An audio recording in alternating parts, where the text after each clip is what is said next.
What's going on, YouTube? Hope you're all having a fantastic day. Hood's open on the STi.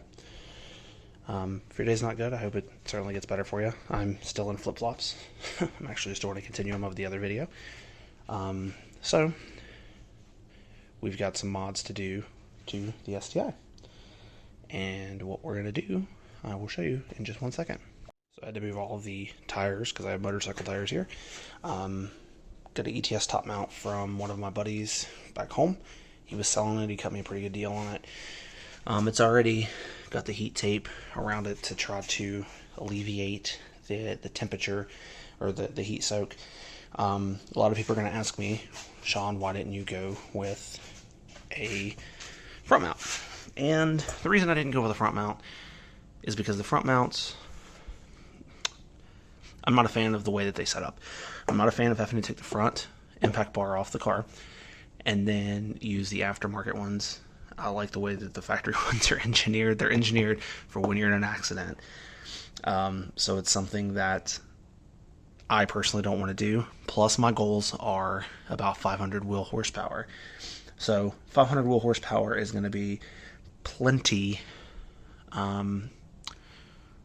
me, and the intercooler is going to be capable of 500 or so per ETS. I think I read somewhere 550 or 575 wheel, but obviously I'm not going to be doing back-to-back pulls, so it's not going to be an issue.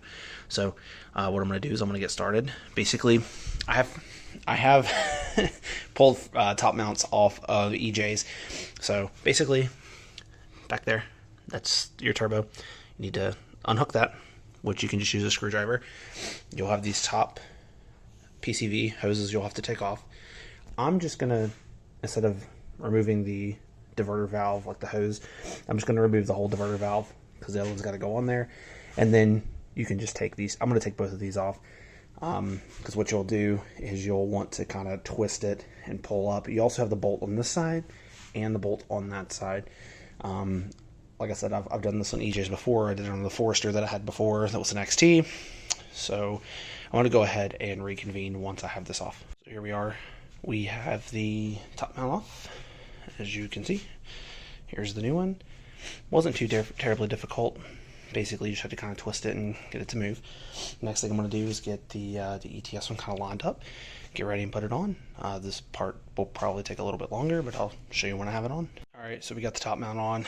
To take a little bit of persuasion, cut my hand there. I think I cut my arm a little bit. It's fine. So the big thing I ran into is that bottom coupler down there on the turbo. It took a little bit of clocking to get it just right. I've probably spent 35 or 40 minutes on it. Blow-off valve mounted fine. I went ahead and put this coupler on first, and that allowed me to kind of get it lined up. I always use a little bit of dish soap around the rubber couplers. Not only does it help it slide in, but once it dries, it sticks and it helps prevent any boost leaks. I've actually ran that on a different setup. I had a car that was blowing couplers on. Put a little bit of dish soap on there, or no, I used hairspray at that time, but dish soap works just as well. It slid in, tightened it up, no more couplers blowing off.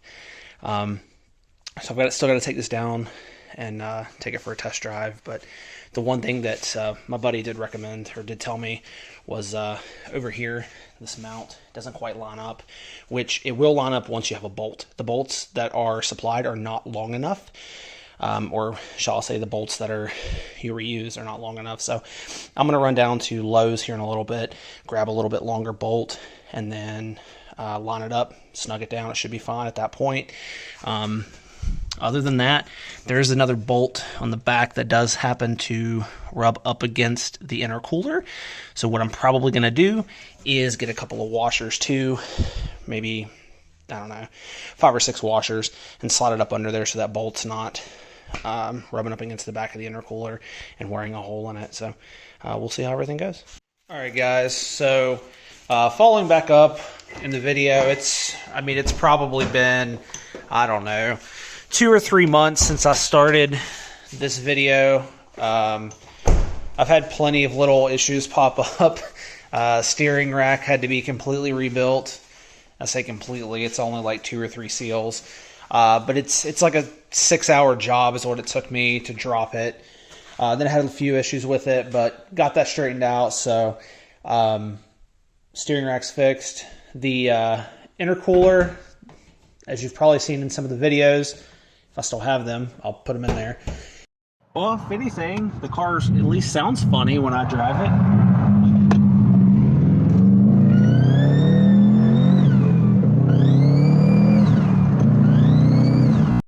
Well, I have officially replaced the main coupler and the coupler on the Y pipe, and